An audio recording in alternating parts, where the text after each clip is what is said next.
और India news मंच पर अब मेरे साथ इस वक्त राष्ट्रीय लोकदल के अध्यक्ष जयंत चौधरी जुड़ रहे हैं और जयंत चौधरी से हम बात करेंगे क्योंकि गठबंधन है समाजवादी पार्टी के साथ और अभी अखिलेश यादव भी कुछ देर पहले हमारे साथ थे। तो जयंत जी, पहला सवाल मेरा आपसे गठबंधन को लेकर ही है। क्या लगता है आपको यह गठबंधन खासतौर पर वेस्टर्न यूपी की अगर मैं बात करूं तो काम करेगा? गठबंधन है क्योंकि इसकी जड़ें बहुत पुरानी हैं। हम दोनों पार्टियों की शुरुआत एक हुई है और पिछले चुनाव में भी हम लोगों ने साथ मिलकर ही चुनाव लड़ा था और ये विश्वास का गठबंधन है। सिर्फ मेरे और अखिलेश के बीच के विश्वास का सवाल नहीं है। सवाल ये है कि कार्यकर्ता भी आपस में मिलकर काम करने को राजी हैं, तैयार हैं और इस चुनौती के लिए पूर्ण रूप से हम लोग मिलकर काम कर रहे हैं। ठीक है जयंत जी, ठीक है, आपने गठबंधन की तो बात की, लेकिन उस गठबंधन में सबसे इंपॉर्टेंट होता है सीट शेयरिंग। तो क्या सीट शेयरिंग पर बात हो चुकी है? अगर मैं सही हूं तो मुझे लगता है कि ये सब कुछ फॉर्मूला पहले तय हो गया होगा। इसको अनाउंस कब कर रहे हैं आप?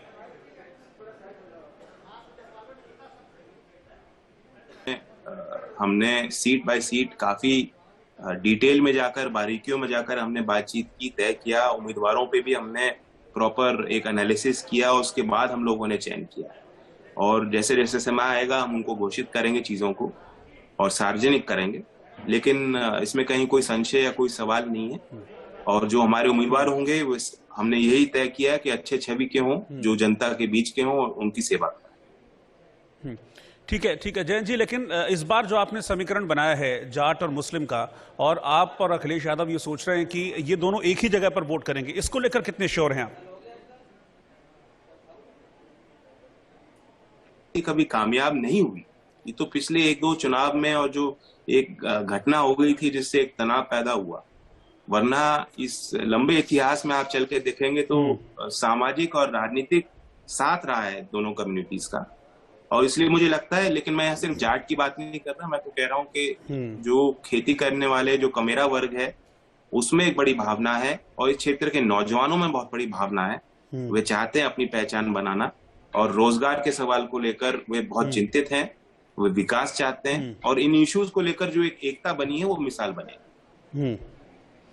अच्छा, क्योंकि आपकी जो पार्टी है इसका जो खासा प्रभाव है वो वेस्टर्न यूपी में सीमित है और शायद इसीलिए अखिलेश यादव ने आपसे गठबंधन भी किया ताकि वेस्टर्न यूपी में सीटें आप निकाल सकें। मेरा कैलकुलेशन है शायद 113 के आसपास सीटें वहां पर हैं, लेकिन कुछ इलाके ऐसे हैं जैसे आगरा है, सहारनपुर है, वहां पर अभी भी बीजेपी का प्रभाव है और पिछले इलेक्शंस में भी हमने दिखा था। तो ये आपके लिए कंसर्न है, चिंता का विषय है?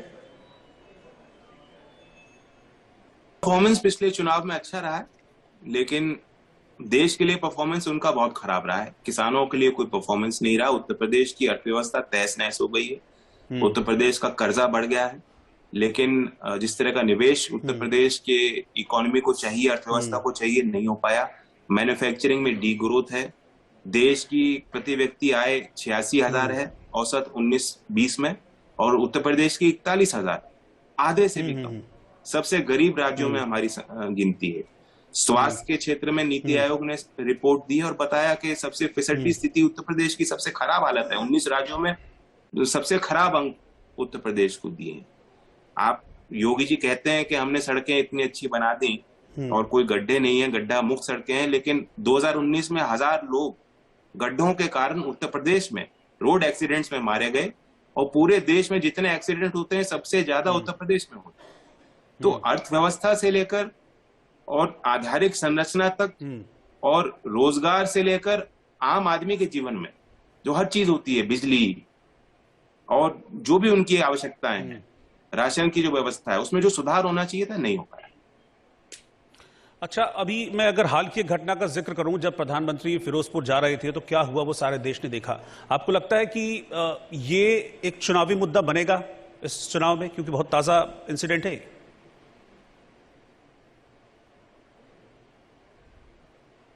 मुख्यमंत्री चुनना है यूपी की जनता को, उससे पहले विधायक चुनना है और ऐसी पार्टी चुननी है जिसके पास कोई यूपी के लिए विजन हो, जो काम कर सके। वो कोशिश कर रहे हैं, लेकिन सवाल ये है कि वो उन्होंने ये भी कोशिश की थी कि बताने को कि किसानों का आंदोलन नहीं है, ये तो कुछ सेठ लोग हैं, ये तो पाकिस्तान के आए हुए प्रेरित लोग हैं, ये तो चीन से पैसा लेके बैठे हैं, ये तो कनाडा से इनको पैसा मिल रहा है, ये तो सिर्फ सरदार हैं, ये तो सिर्फ जाट हैं, ये तो आतंकवादी हैं, ये तो भेड़िया हैं, क्या क्या नहीं कहा उन्होंने। लेकिन आखिरकार जनता जब कुछ तय करती है तो उसके आगे ये षड्यंत्र। नहीं, अच्छा, एक एक चीज बताइए, एक चीज, ठीक है, ये आपने बताया। नहीं नहीं, दूसरी बात ये है कि जो सभी विपक्षी दल हैं, खासतौर पर मैं कांग्रेस की बात करूं क्योंकि कांग्रेस का ही शासन है पंजाब में, तो कांग्रेस की सरकार कह रही है कि इसको एक ड्रामे की संज्ञा दे रही है जो कुछ भी फिरोजपुर में हुआ। इस पर आपकी क्या राय है? शो के उन्होंने अपने कार्यक्रम को इस तरह से बदला क्यों? सेंट्रल एजेंसी जिम्मेदार हैं, गृह मंत्री जिम्मेदार हैं, और खुद पे जिम्मेदारी ना लेकर किसी और पे थोपना भी सही नहीं है। और बाकी ये है कि किसानों से डर नहीं लगना चाहिए इतना प्रधानमंत्री जी। अच्छा, आप खुद कह रहे हैं, तो आपको क्या लगता है डर गए पीएम इसलिए वापस गए? अपना फैसला वापस लिया और आप दिखाना चाह रहे हैं कि देखो ये तो मोदी विरोधी है। मोदी विरोधी नहीं, आपके कानून का विरोध किया किसानों ने। आप किसानों के लिए काम नहीं कर पा रहे, आपकी सरकारें नहीं कर पा रही, डबल इंजन की जो सरकार आप दावा कर रहे हैं वो काम नहीं कर रही, तो उसका विरोध।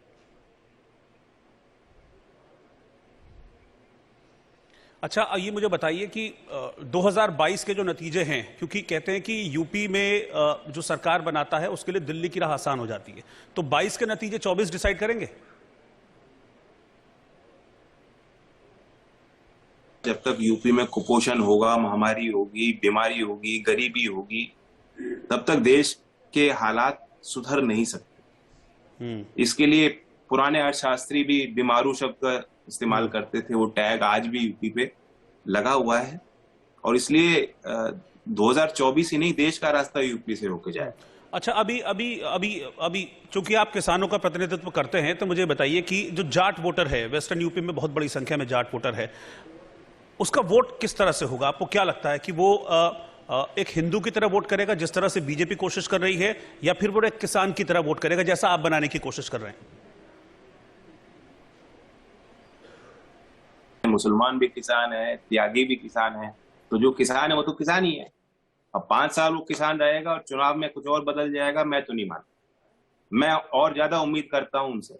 मैं उन पे जितना शायद मुझ पे विश्वास नहीं करते होंगे, मैं तो विश्वास करता हूं कि मतदाता किसानी को आगे बढ़ाना चाहता है। अगर अपने अस्तित्व की लड़ाई लड़ना चाहता है तो वो उसी इश्यू को लेकर चले। नहीं, आप दावे तो कर रहे हैं, आप दावे करते हैं, लेकिन मुझे बताइए कि जो हमको दिखता है वो विपक्ष में एकजुटता नहीं दिखती है।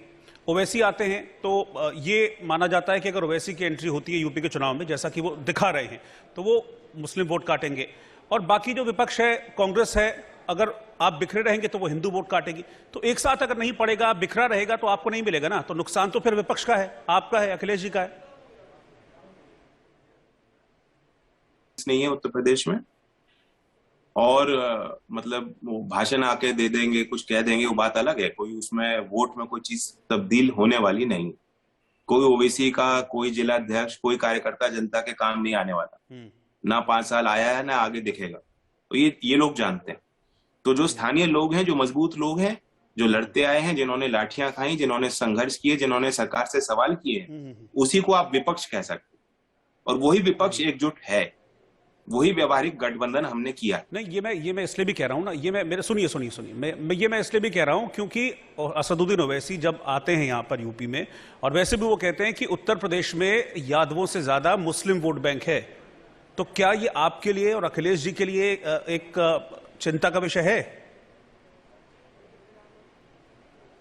बहुत पॉलिटिकल लोग हैं, और यूपी में तो पैदा होते ही आदमी, मुझे लगता है, ये सोचना शुरू कर देता है कि चुनाव में क्या होगा। और गांव में, गली में, हर जगह चर्चा पॉलिटिकल होती है। तो ये यहाँ हमारा मतदाता बहुत होशियार है और किसी के धकोसले में आने वाला नहीं। इन बातों से क्या लाभ मिल रहा है कि कितना परसेंट कौन सी जाति है और कौन सा मतलब हिंदू है, मुसलमान है, इन बातों से पब्लिक को क्या लाभ मिल रहा है, उस वोटर को क्या मिल रहा है?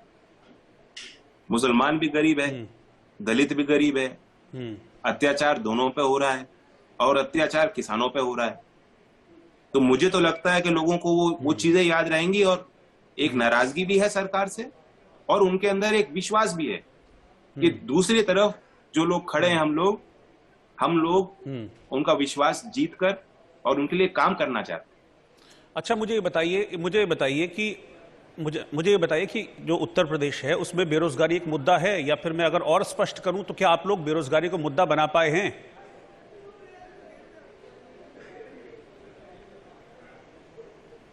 नहीं होंगे तो कहाँ होंगे फिर? इसलिए आई एम आइडियलिस्टिक। मैं आइडियल वर्ल्ड देख रहा हूँ, मैं शायद सपना देख रहा हूँ, लेकिन मैं चाहता हूँ लोगों को। अच्छा, मुझे ये बताइए कि आपके गठबंधन के साथी जो हैं अखिलेश जी, उनको तो सपने आ गए हैं भगवान कृष्ण के। क्या आपको भी आए हैं मथुरा के कुछ सपने?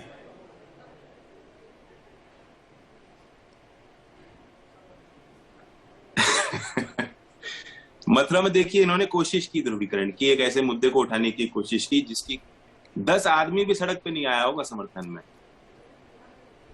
यही आप इससे संकेत लगा लीजिए कि इनकी जो पॉलिटिक्स है या जो भाषा है या जिस तरह की एक बदतमीजी ये फैलाना चाहते हैं लोगों के बीच, उसके कोई सरोकार नहीं है, उसके लिए कोई मतलब कोई एनवायरनमेंट नहीं है, लोग तैयार नहीं। बाकी मथुरा तो मेरे खून में है। ठीक है। अच्छा, लेकिन जब जब जब सुनिए, जब अखिलेश जी को सपने आए थे, उन्होंने कहा था कि मुझे भगवान कृष्ण के सपने आए हैं, और उन्होंने कहा है कि अगली सरकार उत्तर प्रदेश में समाजवादी पार्टी की बनने जा रही है। तो योगी जी ने कहा कि कृष्ण जी आए जरूर होंगे, लेकिन कोस रहे होंगे वो अखिलेश यादव को। तो आशीर्वाद दे रहे होंगे, वो कोसने तो नहीं आ रहे होंगे। अब कोई भगवान में विश्वास करता है तो दंड मिलेगा उनको अगर वो नाराज हो गए। कोई सपने में आके तो नहीं डांटेंगे। अच्छा, ये कहने की बातें हैं, इन बातों की राजनीतिक चर्चा होना बेकार है मेरे नजर। चलिए, ठीक है जयंत जी, बहुत बहुत शुक्रिया, आप जुड़े, आपने वक्त निकाला और इन मुद्दों पर बात की, क्योंकि हम मंच कर रहे हैं और मैं मंच में सुबह जो भी मेरे साथ नेता जुड़ रहे हैं मैं उनको गुड लक विश कर रहा हूं, तो आपको भी गुड लक है। Thank you very much.